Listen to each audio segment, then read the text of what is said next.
Group 3A and we will present you our science project. We use water basically every day and cannot survive without it. It is one of the most essential compounds of the world. Also, we've all been told that water is made up of hydrogen and oxygen, and each part of the water molecule has a charge. But how can we prove that water is made up of hydrogen and oxygen?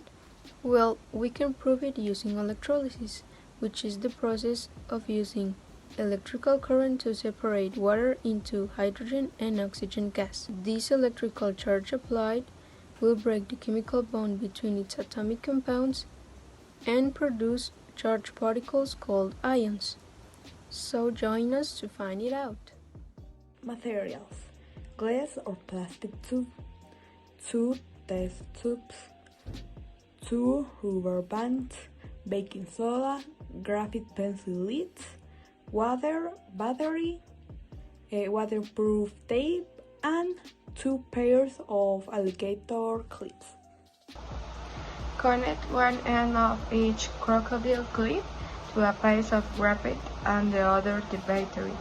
Secure the graphite ends to the bottom of the tube with the graphite sticking up and place an inverted test tube over each piece of graphite.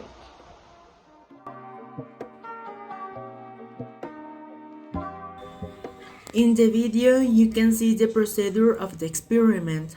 One end of each crocodile clip was connected to a piece of graphite and the other to the battery. The graphite ends were secured to the bottom of the tube with the graphite facing up, and an inverted test tube was placed over each piece of graphite, held in place by the rubber bands. The baking soda is then dissolved in the water and the tube is filled. Finally, each test tube is removed, filled with water, and carefully replaced on the graphite. Any gas collected during electrolysis will replace the water in the tubes, so make sure there are no air bubbles. It can be seen that gas bubbles begin to form rapidly at each electrode. More gas accumulates at the negative electrode, cathode, than at the positive electrode, anode. To check his gas, he carefully placed the lids on the test tubes while they were still underwater. To test hydrogen, the test tubes were used together with the gas collected in each. A flash was observed at the cathode, negative, and the gas at the anode gave off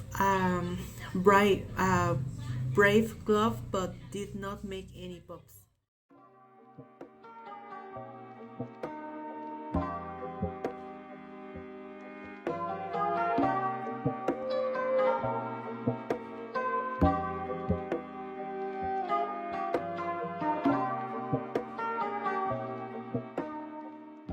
The gas collected in the test tube corresponding to the anode was oxygen. This gas was colorless and odorless. The presence of oxygen in the test tube was checked by introducing a lead phosphor into the test tube, where the phosphor gave off a brief glow. To check if hydrogen was also obtained from the experiment, the test tube that was next to the negative cathode was checked, and the amount of gas that it had, which when manipulated released a greater amount of gas than its counterpart. Oxygen is the most abundant element on planet Earth, making up approximately 50% by mass of the Earth's crust and forming 21% by volume of the atmosphere. The presence of oxygen was tested with a lead phosphor.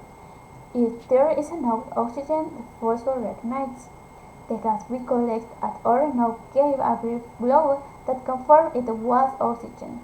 During electrolysis, the molecules are reduced at the cathode to hydrogen gas and oxidized at the anode to hydrogen gas. If water is dissolved in sodium bicarbonate, it dissociates into positive oxygen ions and negative hydrogen ions. When a potential difference is applied to the electrodes, the oxygen ions move toward the negative electrode, are discharged, and are deposited on the electrode as oxygen atoms. Gas bubbles beginning to form rapidly were observed in each case. More was accumulated at the negative electrode, which is in the cathode, that the positive anode, where hydrogen will appear at the cathode, where electrons enter the water, and oxygen will appear at the anode. Pure water electrolysis requires excess energy in the form of overpotential to overcome various activation barriers. Without the excess energy, the electrolysis of the pure water occurs very slowly, or not at all. This is due to part to the limited autoionization of the water. Pure water has an electrochemical conductivity of millions of that of seawater. Many electrochemical cells may also lack the necessary electrocatalysis. The efficiency of electrolysis is increased by the reduction of the electrolyte, such as salt, acid, or base, and the use of electrolysis. Conclusion. The conclusion of this experiment is that water can be separated into its two components by means of electrolysis, and that hydrogen will always be in a higher proportion than